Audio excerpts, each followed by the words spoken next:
Con questa diapositiva voglio indicarvi alcuni aspetti impiantistici comunque utili per la gestione. Ho già citato l'importanza di camere e aree comuni di un albergo ben insonorizzate. Ora preciso che una porta o una parete fonoisolante deve attutire 50 decibel di rumore. I decibel misurano la quantità di rumore. Più decibel, più rumore.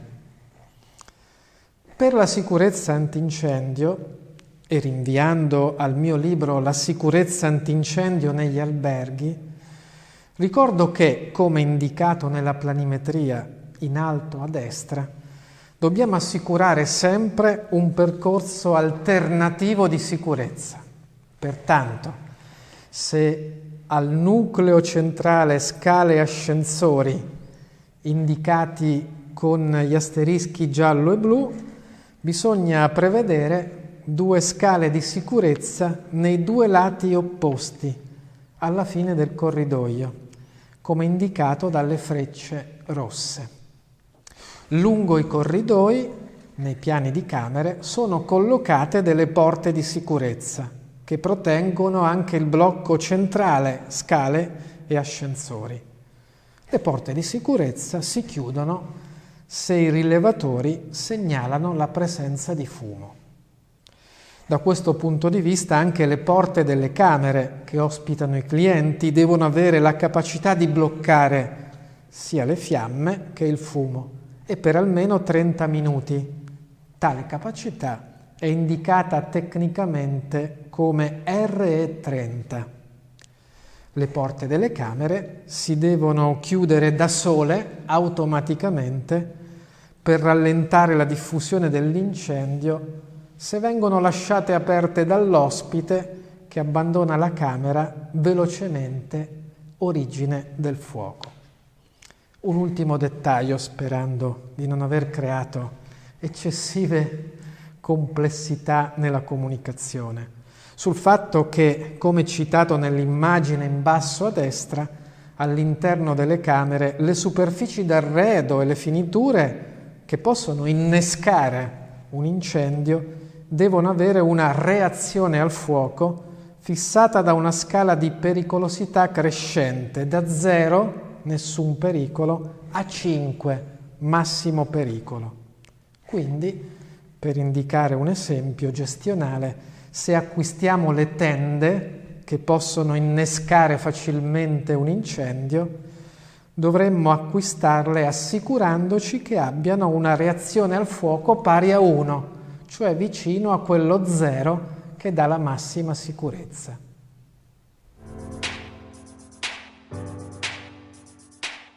In questa diapositiva, che cercherò di rendere comprensibile sempre da un punto di vista gestionale, evitando complessità tecniche, abbiamo illustrato alcuni aspetti della sala ristorante e della cucina.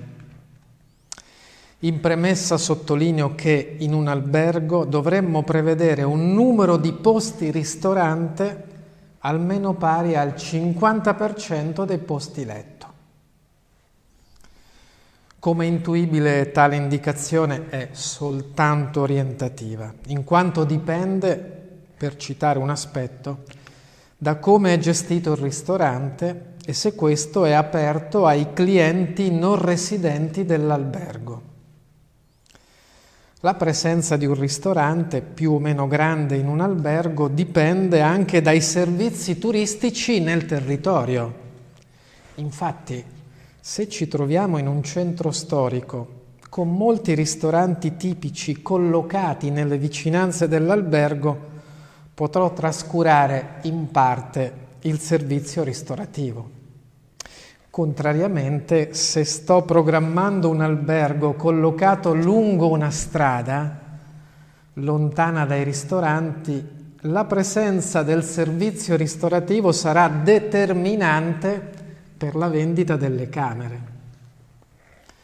Sul piano ergonomico e tra le materie studia la relazione fra dimensioni di una persona e spazi per le attività, dobbiamo prevedere sui tavoli quadrati, rettangolari o rotondi una larghezza fra 70 e 120 cm per cliente ospitato sul tavolo.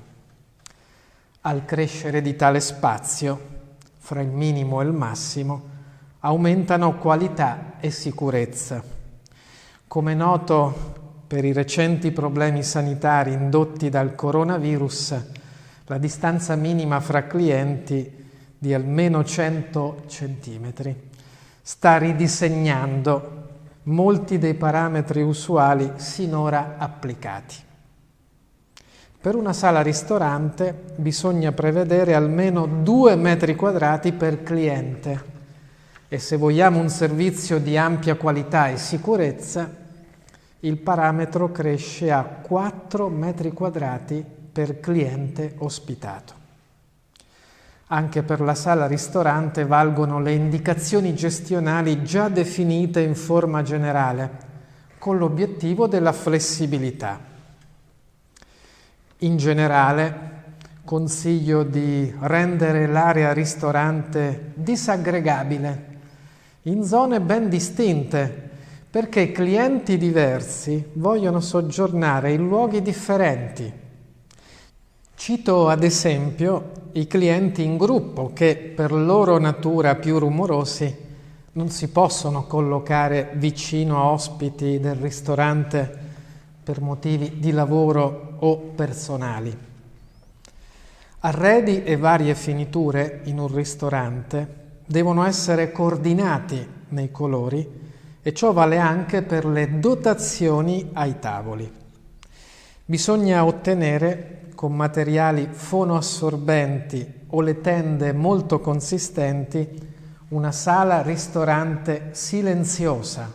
Voglio sottolinearlo, le sale ristoranti debbono essere silenziose in modo da attutire i rumori e questo è un elemento determinante per la qualità. L'area produttiva della cucina per il ristorante e i servizi alberghieri deve essere circa il 35% della sala ristorante.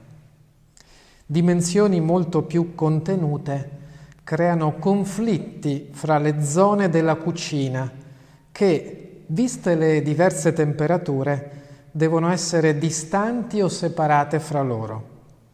Una cucina, lo voglio sottolineare, è organizzata in 4 zone diverse: conservazione, preparazione, cottura e lavaggio. Ripeto, zona conservazione, zona preparazione, zona cottura e zona lavaggio. Queste aree, nello schema in alto a destra, presentano delle temperature di lavoro anche molto diverse fra loro. Quindi, se possibile, le aree citate devono essere distinte con l'ausilio di pareti, includenti elementi in vetro per assicurare la vista dell'intera zona lavoro. Comunque, che almeno le aree siano distanziate e i flussi puliti distinti da quelli sporchi. Il flusso pulito, come citato nel lato sinistro della diapositiva, si origina dall'area conservazione e stoccaggio delle materie prime, asterischi verdi, prosegue verso le zone di preparazione e cottura, asterischi rossi, nonché dopo le finiture dei prodotti ristorativi si conclude nella sala ristorante dove sono collocati i clienti. Invece il flusso sporco nasce nella sala ristorante, rifiuti e dotazioni da pulire dei clienti e rientra nella cucina senza mai interagire con il flusso pulito d'uscita dei prodotti per raggiungere in ultimo la zona lavaggio citata dagli asterischi blu. Negli ultimi 20 anni, anche nel nostro paese, si stanno diffondendo nelle cucine di ristoranti e alberghi tecniche produttive refrigerate e sottovuoto. In sintesi, Anziché produrre con linea calda, e cioè dopo l'ordine del cliente, si preparano prima anche parzialmente i prodotti che in tempi rapidi vengono rigenerati, finiti anche per gli aspetti tecnici e serviti ai clienti. Con questo modello, preparando prima e conservando in modo adeguato le produzioni semilavorate, diminuiscono gli sprechi di materie prime e le imperfezioni. Inoltre si ottiene una maggiore sicurezza e varietà dei prodotti. Vengono ottimizzati i costi di gestione e anche ridotti i tempi di attesa dal momento dell'ordine per i clienti. Sono procedure che però richiedono rigorosi e ben attuati modelli di gestione. Concluderei questa parte dando alcuni consigli. Nella sala ristorante l'ospite non deve mai attendere inoperoso, sottolineo, mai l'ospite deve attendere inoperoso. Quindi dal momento dell'ordine bisogna portare al tavolo assaggi di cortesia e intrattenere il cliente sulla storia dei piatti o su aspetti della cultura locale. Consiglio l'utilizzo di alcune carte, di alcuni menù, dei prodotti offerti, l'elenco di quelli sempre presenti e l'illustrazione dei prodotti speciali per l'occasione. Occorrerebbe una carta separata per i vini, un'altra carta separata per i dolci e per i differenti caffè con i servizi conclusivi. Prevedete, se potete, un piccolo regalo di cortesia finale. Nella mia ormai lunga esperienza, ma credo che sia una consapevolezza diffusa, la qualità dei ristoranti tipici, sia autonomi che collocati nelle strutture alberghiere, determina una parte rilevante della promozione di un territorio sul piano turistico. Bisogna sempre tessere un filo per collegare tutte le attività turistiche nel territorio. Nella realtà applicativa, invece, si fa ancora fatica ad attuare tale idea di connessione e servirebbe una maggiore e costante collaborazione fra pubblico e privati.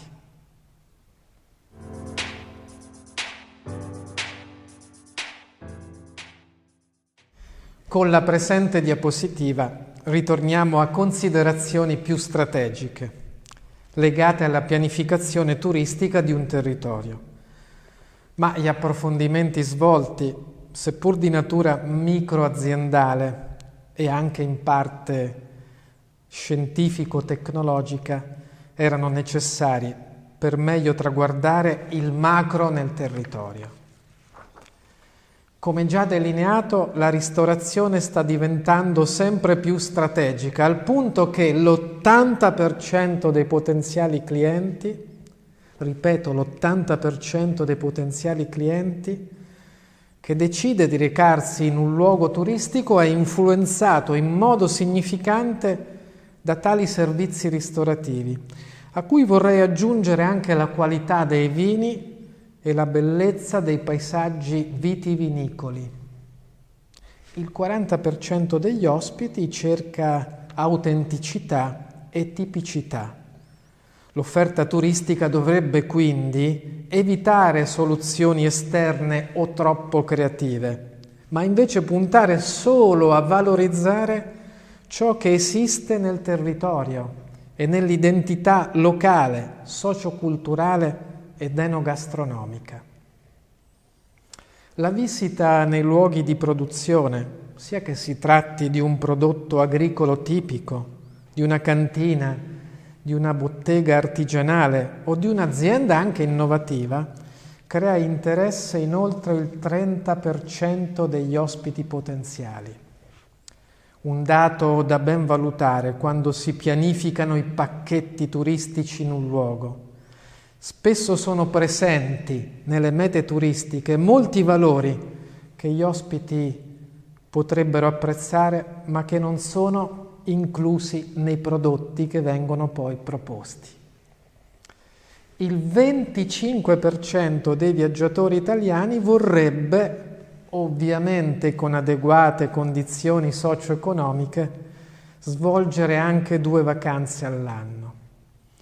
Su questo sono positive le azioni di sviluppo a sostegno del turismo degli italiani in Italia, ma occorre dare a tale obiettivo una maggiore continuità strategica e adeguate risorse, perché tali spostamenti degli italiani in Italia sul piano turistico producono il 50% dei pernottamenti totali nel nostro Paese. E i pernottamenti totali a volte vengono definiti tecnicamente come presenze turistiche. Fra le percentuali citate, e il dato vale in generale, nei servizi turistici un'attesa che supera i 15 minuti, ricordatevi sempre, nei servizi turistici un'attesa che supera i 15 minuti produce un 20% di ospiti insoddisfatti. Questo dato deve essere molto valutato insieme al concetto che è il punto minimo della nostra qualità a creare l'idea complessiva di qualità. Sottolineo questo aspetto. In un territorio turistico o in un servizio possiamo fare tutto bene, ma se in un aspetto, uno soltanto, siamo insufficienti, è su quello che saremo misurati e soprattutto ricordati. In questo caleidoscopio di relazioni fra attese dei clienti e territorio emerge che il 15% dei potenziali ospiti è interessato ad acquistare i prodotti tipici e oltre il 10% a frequentare in vacanza scuole di cucina, anche per la crescente comunicazione, declinatasi anche in forme di spettacolo televisivo, che viene data al comparto ristorativo. Concludiamo con 2 riflessioni. Primo, le previsioni meteorologiche, il tempo. Come sarà? Pensate che influiscono, vista la facilità di acquisire le informazioni e anche la precisione delle previsioni del tempo, per il 20% nella scelta delle destinazioni, soprattutto se si decide poco prima del viaggio. Quindi tali informazioni devono essere sempre citate negli strumenti di promozione, cercando, se il tempo previsto non è buono, di offrire servizi, esperienze o promozioni con sconti particolari per non perdere i clienti. Seconda considerazione conclusiva. Dobbiamo conservare con cura tutte le informazioni, anche chiedendole al cliente durante la vacanza, perché saranno utili per conoscere ogni aspetto dei nostri ospiti, sia quantitativo che qualitativo, per calibrare l'offerta e rimanerci in contatto dopo la vacanza mediante l'invio a casa di riviste informative su albergo e territorio. C'è poi da analizzare sul piano aziendale un altro conclusivo aspetto. Non raramente emergono fra tutti gli ospiti quelli che vorrei definire d'oro, che secondo la mia esperienza, pur essendo in pochi, solo il 10% del totale, possono generare sino al 40% del fatturato complessivo. È un dato da prendere solo come orientativo, ma utile per mirare bene, in termini di bersaglio nei mercati di riferimento, quelle tipologie di clienti che, anche se in numero minore, influenzano direttamente o indirettamente molti altri ospiti e determinano per ampiezza i risultati più significanti sul piano aziendale.